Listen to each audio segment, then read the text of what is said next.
ሰላም ኣብ ዓለም ዘለኹም ክብራት ኣሕዋት ሰላም እግዚአብሔር ምሳኹም ይኹን። ናይ ሎም መዓንቲ ብሓንሳብ ከና ንሰርሖ እምበኣር ክትፈትውዎ ተስፋ እንዳገበርኩ ቅድሚ ናቕባለይ ግን እቶም ሓደሻ ዘለኹም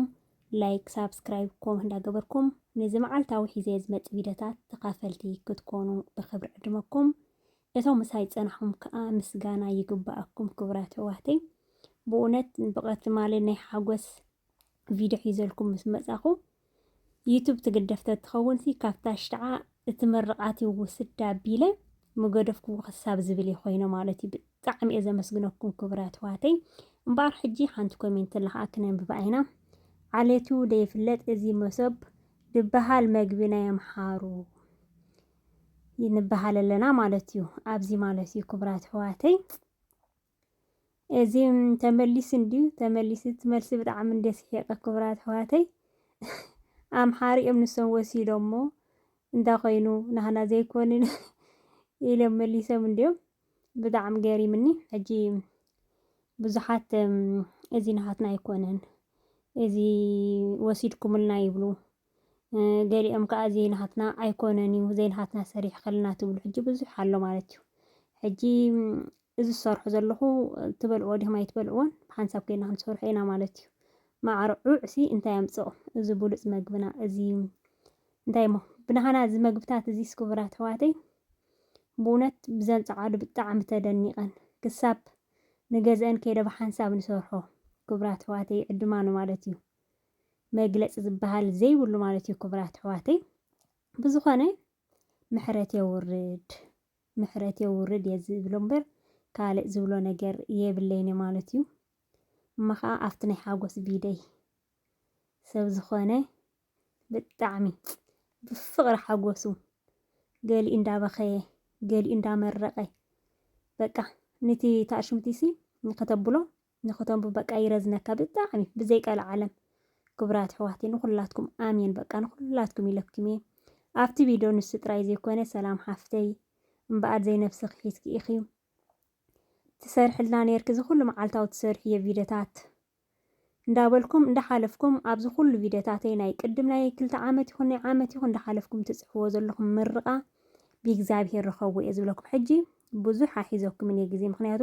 ናይ ሎም መዓልቲ 5 ዓይነት ኢና ክንሰርሕ 5ን ከዓ ብሉፃት ናይ ጥዕና ዝኾና መግቢ ማለት እዩ። ብፍላይ ከዓ እዛ ቪድዮ እዚኣ ብጣዕሚ ሓጋዚት ክብራት ኣሕዋተይ። ሒዝናዮ ንወፅእ ተኾይና ንቤተክርስትያን ዝኾነ ፀበል ተሊልና ኮይኑ ድዩ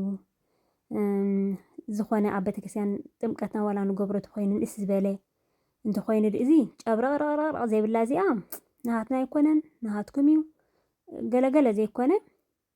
ብጣዕሚ ሓጋዚት እያ ብጣዕሚ ማለት እዩ። ካብ ኣብ ድስቲ ወሲድካ ጨብረቕረቕ ተብሎ ካብ እንታይ ዝበሃል ትገብሮ ብጣዕሚ ዝበለፀት ቪድዮ እዛ ቪድዮ እዚኣ ማለት እዩ። ስለዚ እንታይ ገይረ ኣለኹ ነዚ ኣልጫ ዝኾነና ቀመማት ፃዕዳ ሽጉርቲ፣ ኣዝማሪኖ፣ ጅንጅብል፣ በርሰሜሎ ከም ዝረኣኹሞ ብሓንሳብ ገይረ ኣቃላልየ ኣለኹ። ኣብዚ ከዓኒ በይኑ ፃዕዳ ሽጉርቲ ኮሚደረ ከዓ ጥሒነ ኣለኹ ንትኻልእ ማለት እዩ። እዚ ንኸሰልጥ ኢለ ከዓ እቲ ሽጉርቲ እንታይ ገይረ ኣለኹ ቀስ ኢላ እዚኣ ዝግኒ ናይ ፆም ኢና ክንብላ ንኽእል ብጣዕሚ ፅብቕቲ ዝኾነት ክንሰርሓ ኢና። ንሳ ቀስ ኢላ ህድ ኢላ ከሳብቲ ቁለወልና ከዓ እዚኣ እታ ተደንጉ እምበር ካልእ ብጣዕሚ ሓፂር እዩ ትስራሕ ማለት እዩ። እታ ኣልጫና ከዓ ክነዳልዋ ኢና ማለት እዩ ክቡራት ኣሕዋተይ። ስለዚ ቪድዮ ናይ ሎም መዓልቲ ከም ትሪእዎ ዘለኹም ቀሊል ኣይኮነን። ሓንቲ ቪድዮ ኣይኮነትን እያ 5 ዓይነት ዝኸውን ኣድካሚ እዩ እቲ ስራሕ ዝሰርሖ ዘለኹ ማለት ንዚ ተረዲኹም ብላይክ ጀምርዎ። ዝኾነ ክውስኾ ዝደሊ እንተሊ ከዓ ወስኹሉ። ሕጂ ነቲ ቪድዮ ንሕፅር ምንታን ንኽብለልና ኩሉ ዝሕፀብ ሓፂበ ካሮት ዘሎ ቢንስ ድንሽ ኩሉ ከምዚ ትሪእዎ ዘለኹም ደጋና ዙኪኒ ፓፕሪካ ገይረ ኣዳልየ ኣለኹ ሽጉርቲ እዚኣ ኣብ ውራያት ክኾን ከሎ ኣብ ዝተፈላለየ ሃነነነነን ትብል ኣልጫ ማለት እዩ። እዚ ቪድዮ ሒዘልኩም ክመፅእ እዞም ኣሕዋተይ ዝብስራት ምኸበስረኩም ኢለ ነጊረኩም ማለት እዩ። ሒዘልኩም ከዓ መፅአኩም ኣሎ። ሕጂ ቀመማት ኣብዚ ከም ትሪእዎ ዘለኹም ኖርማል ናይ ሕምልቲ ቀመም እየ ዝገብር ዘለኹ ባዜሊኮም እርጓንዮ እንደገና ቁሩብ ከዓ ካሙን ክንገብረሉ ኢና። ታቀንዲ ኣዝያ ጥንቲ ትገብረልና ግን እቲ መጀመርያ እዚ ቀመም ናይ ቀመማት እንደገና ከዓ ናይ ቬጅቴብል ቀመም ዝገብሮ ዘለኹ ማለት እዩ ከምዚ ኣጌርና ኣብ ፎርኒ ክትበስል ማለት እዩ ክቡራት ኣሕዋተይ ብጣዕሚ ጽብቕቲ ዝኾነት ኩሉ ግዜ ኣልጫ ክንሰርሕ ከለና ዋላ ናይ ስዕረት ስጋ ክንሰርሕ ከለና ኣልጫ ዋላ ናይ ጾም ከምዚ ክንሰርሕ ከለና ብጣዕሚ እዩ እንታይ ዝበሃል ዝኾነ ናይ ባላሸወና ማለት እዩ ኩሉ ቀመሙ ዘሎ ከምዚ ጌርና ብሓንሳብ ተጊርናዮ ግን ብሓንሳብ ገይሩ ስለ ዝበስል ኣየብልኒ ብፍላይ ንውራይ ንሰርሓ ተሊና ኮይና እዚኣስ ኣይተደንጉን እያ ፎርኖ ስለትስራሕ ቁርብ ካ ኤክስትራ ካብቲ ፃዕዳ ሽጉርቲ ካ ይገብሮ ኣለኹ ማለት እዩ እንተ እቲናያ ኣብ ፎርኖ እቱ ተቢልናያ እንታይ ዝበሃል እዩ ፀገም የብሉ ዘይቲ ከዓ ኣብ ፎርኖ ንነዊሕ ግዜ ስለ ዝፀንሕ ዝፃወር ሓዊ ዘይቲ ጥቀም ኣለኹ ማለት እዩ ሕጂ ፅቡቅ ገይረ ኣብዚኣ ሕውሱስ ኣቢለኻ ክምለሰኩም እየ ምክንያቱ ኩሉ ቀመሙ ክወሃሃደልና ምንታን ፎርኖ ናርስን ኢሉ ክፀንሐልና ከዓ ወሊእና ክንፀንሕ ክንክእል ኣለና ማለት እዩ ሃነንን ዝበለ በብዓይነቱ ምግብታት ህጉሳና ይመፀና ኣሎ ዓብይ በዓልና እንተደሊኹም ንዓኡ ሽዑ ትሰርሕኦ እንደደሊኹም ቀዳም ሰንበት ሕጂ ትሰርሕኦ ዘን ሕዋተይ ከምዚ ግበር ኣቢልክን ብጣዕሚ እንደጋና ንሰርሕ ተኮይና እውን ኣብዚ ሓቢልና ሰሪሕና ብሓንሳብ ኣብታ ናይ ዕረፍትና ግዜ ከም ትሪእዎ ዘለኹም ጌርና ጥራይ ጉዳይ ስራሕና ንገብር ኣብዚ ባዕልና ውዒልና መፂና ከዓ ኣዝዩ መኣዛታት ዘለዎ ናይ ጥዕና ኩሉ ግዜ ክቡራት ኣሕዋተይ ከምዚ ናይ ጾም ክሳብ ትፀግብ ኢኻ ትበል ኖርማል ከምዚ ስኽፍክፍ ኣይብለካኒ ካብ ስብሕታት ናፃ ናይ ጥዕና ዝኾነ እዩ ማለት እዩ እግዚኣብሄርሲ ክነመስግኖ እዩ ዝግባአና ክቡራት ኣሕዋተይ እዚ ጾም ዝፈጠረልና ብእውነት ብጣዕሚ ናይ ነፍሲ ጥራይ ዘይኮነ ናይ ስጋና ከማን ካብቲ ስብሕታት ውፅእ ኢልና ጥዕንኡ ዘለዎ ንኽነ ምግብ ዝፈቀደልና ብእውነት ናይ ሕምልቲ ነገራት ብጣዕሚ እዚኣ ክነስተውዕለላ ዘለና ማለት እዩ ሕጂ እዚኣ ኩላ ስለ ክሳብ ዘቃምም ከዓ ሽጉርትና ተቐልያትልና ተወዲኣ ማለት እዩ ሕጂ ድልኽ እውን ክገብር ይኽእል ድልኽ ኣለኒ እዚ ዝበርበረ ከዓ ድሓን ብእውነት ክቡራት ኣሕዋተይ ምስ ዝበርበረ ዘሎ ቀመም ክነግረኩም ኣይክእልን እየ ዝገዛ በቃ ከጠማዓት ሽታ እዩ ብናይ ገዛ በርበረ እዩ ማለት እዩ ኣብዚ ከዓ ሰላሜ ማዓሬ ኣርባዕተ ዓይና ከምዚ ከማይ ዲኹም ክቡራት ኣሕዋተይ ብእውነት ሃንዛ በሊዐ በቃ ደስ ይልኒ ከምዚ ክቡራት ኣሕዋተይ ዝኩሉ ቪድዮታት ዝሰርሓልኩ መብዛሕትኡ ከምዚ ነፍሰ ፀር ኮንካ ደስ ዝብለካ በቃ ብከምኡ ደስ ይብለኒ ንድሕሪ ደ ትምለሳ ቆልዑት ከለኹን ትበልዖ ዝነበርክን ወይ ከዓ ክትረኽቦ ዘይትኽእላ ከምኡ ደ ትምለሳ ንድሕሪት ከምዚ ከማይ ዲኽን ዋይ ናተይ ተሓዝሙ በይል ዓይነት እንድዩ ግን ክብሪ ንፈጣሪ ኩሉ ስለ ዘሎ መሳርሕታት ኣለና ኣምፃ ኣቢልና ስርሕ ነብል ማለት እዩ ሕጂ በርበረና ማይ ውዒ እንዳገበርና ቅሉ ምስ ኣበልናዮ ከዓ ፃዕዳ ሽጉርቲ ጌርና ምስኡ ቅሉ ክነብሎ ኢና ናይ 25 ደቂቃ የምፅአልክን ዘለኹ እዚ ዝሰርሖ ዘለኹ 25 ደቂቃ ዝወስድ ማለት ዘይኮነ ጥራይ ፅቡቅ ገይረ እየ ዝቆዶ ኣለዎ ዘለኹ ፅቡቅ ገይረ እየ ዝሰራርሖ ዘለኹ እቲ ቪድዮ ንኸይነውሓኩም እንተዘይኮይኑ ኣብኡ ከለኹ ከዓ ከምዚ ዓይነት ሲ ነዚ ንሃና ኣይኮነን ባህልና ኣይኮነን ከምዚ ኣይኮነን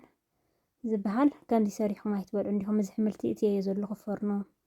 ከምዚ ትሪእዎ ዘለኹም ከሰሪሕኩም ትበልዑ ዶ ኣይትበልዑን መልሲ ይበለኹ ማለት እዩ ሕጂ በዛ ጎና ከዓ እንታይ ክንሰርሕ ኢና ሽጉርቲ ቀኒሰሉ ፀኒሑ ብሓንሳብ ከይና ጥሒናዮ ማለት ርሲ ምስ በለና ማይ ንቐጥ ምስ በለ ከዓ እዚኣ ብጣዕሚ ከምዚ ብዙሕ ቀማማት ዘይብላ ፍኹስ ዝበለት ናይ ዓተራት ኣብ ቀማማት ኣብዚ ናይ ጾም ግዜ ከዓ ብጣዕሚ ቪታሚን ዘለዎ ዝበለፀ ቪታሚን ዓተር ነገራት ክንምገብ ብጣዕሚ ፅቡቅ እዩ ማለት እዩ ናይ ዝተፈላለየ ናይ ባሎን ጓዲድ ናይ ዓተር ድዩ ናይ ዓደስ ድዩ እንዳገበርና ጥረታት ነገር ብሓፈሻ ብምሉኡ እቲ ካብ ስዕረት ንረኽቦ ካብዚ ናይ ዓተራት ከዓ ንረኽቦ ኢና ማለት እዩ ክቡራት ኣሕዋተይ ሕጂ እንታይ ገይረላ ኣለኹ ቁርብትለይ ህሩድ ገይረላ ኣለኹ ዕርዲ ማለት እዩ ከም ትሪእዎ ዘለኹም ከዓ ኩሉ ግዜ ቁርብ ከዓ እንታይ ክገብረላ እየ እንታይ ዝበሃል ገብረላ እየ ማለት እዩ ካሙን ክገብረላ እየ ቁርብ ሕጂ እቲ ዕርዲ ክንገብሮ ከለና ከዓ ምስ ዘይቲ ጌርና ካብ ንሰርሕ ከለና ነብሎ ምስ ዘይቲ ጌርና እሺ ክቆሎ ከሎ ዝበለፀ ማለት እዩ ምት ሽጉርቲ ጌርና ጻዕዳ ሽጉርቲ ክንገብረላ ኢና እዚኣ ፍኹስ ዝበለት ከምዚኣ ጌርክን ስከስር ሓብላ ብጣዕሚ እያ ጽብቕቲ እዚኣ ከምዚ እንታይ ዝበሃል ዘይብላ ብዙሕ ኣስቤዛታት ዘይብላ ማለት እዩ ምስቲ ሽጉርትና ምስ ተበለልናኻ ቁሉሉ ምስ በለልና እቲ ቪድዮ መንታ ንኸይነውሓኩም እቲ ዓደሰይ ከዓ እቲ ዓተር ማለት እዩ ኣብሲለ የጸኒሐ ኣለኹ ቁሉ ምስ በለልና ሕጂ በሲሉ ሬዲ ኮይኑ ስለ ዘሎ ኣምጽኤ ናባ እቱ ከብለኔትን ዘብሰልኩዎን ማለት እዩ ከም ትሪእዎ ዘለኹም ዓተር ብጣዕሚ ክጥዕም መዓት እዩ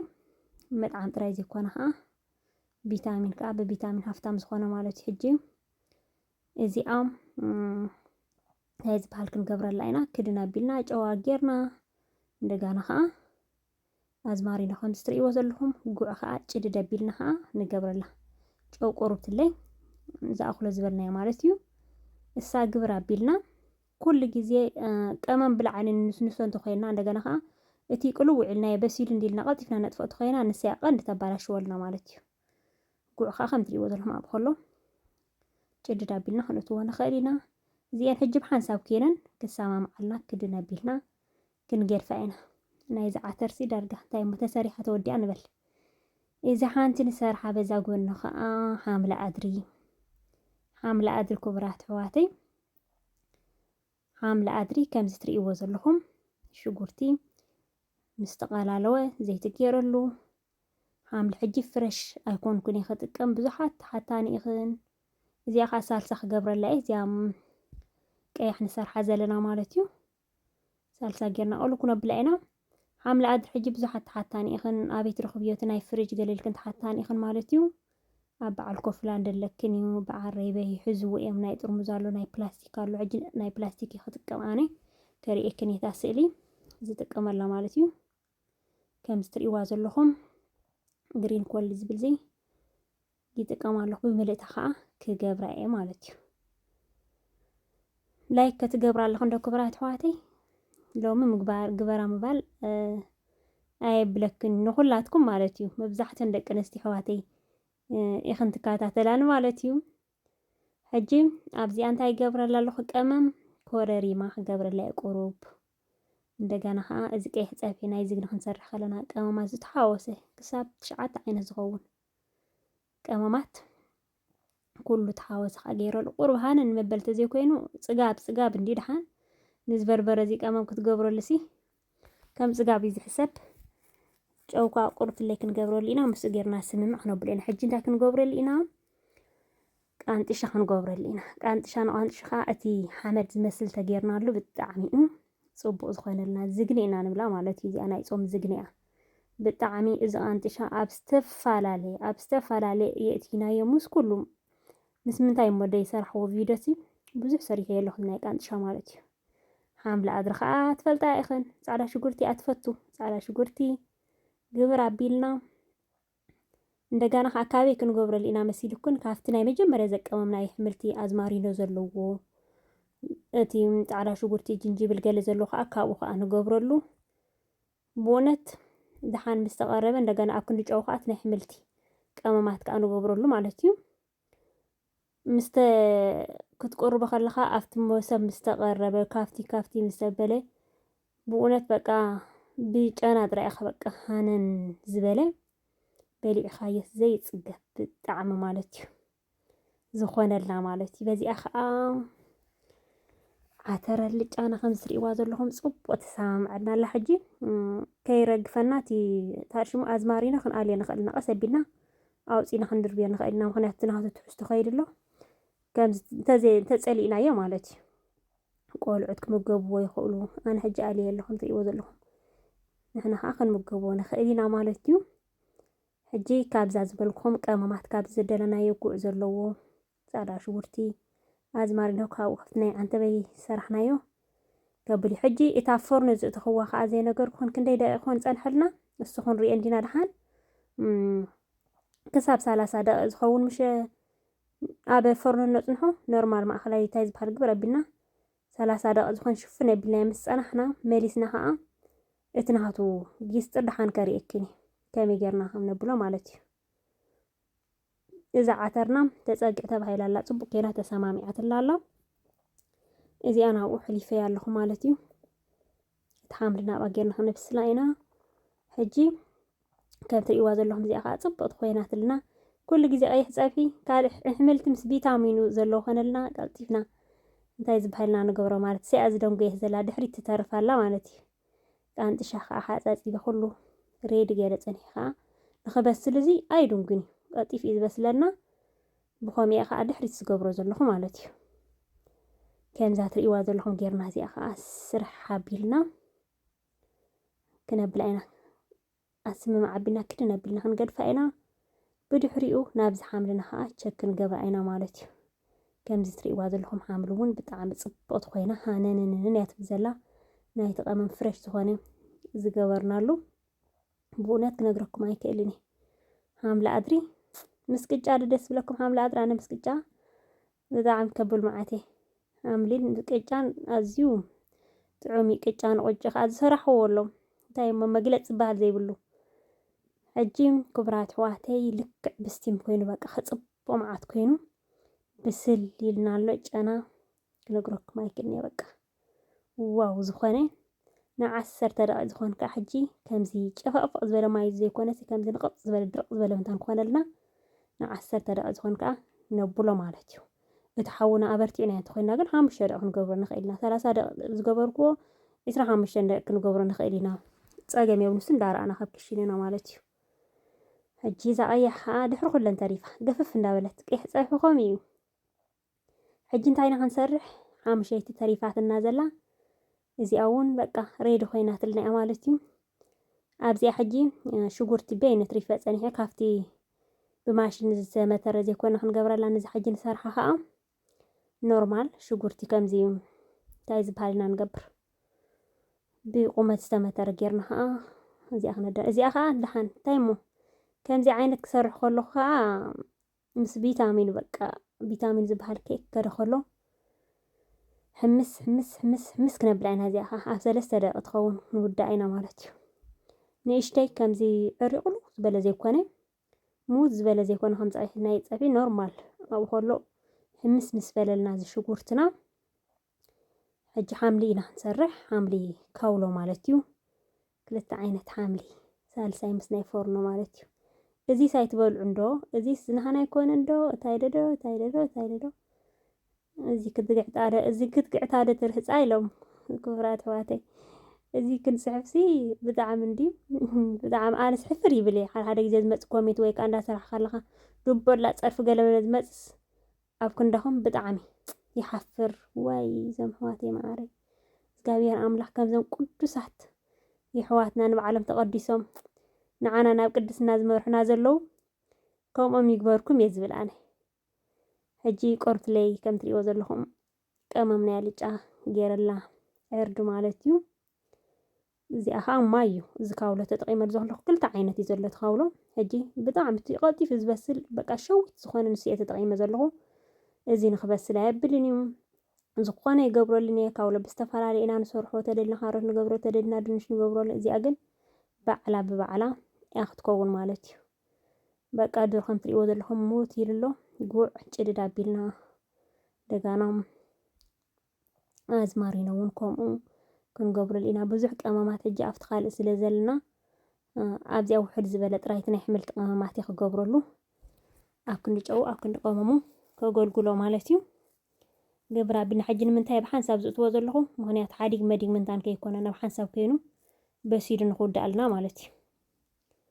زي أخا بطعمي بقى إيزي زخونت بس سبيلك ولا بينا سريحنا فمزي هو خلنا بسفر عليه وعدنا هنزي أجرنا تبسا بنا مسك الجهري مسنجرات تسعيننا بقزانا أجرنا لي خاخن مقبا نخيلينا مالتي بقى السلام حافتكم كم زي تريقوا وزلكم نخلن سراريحة تماليساتكم الله مالتيو كبرات حواتي عزيوم نايت عنا زخنا مقبي بلي خايس خفكف زي بلكا وقونت بتعمي كم زتري وزلهم تسريح ودي اللي حجي إذا كلنا هتتحسوا زلوا كل ما أزات زلوا خاني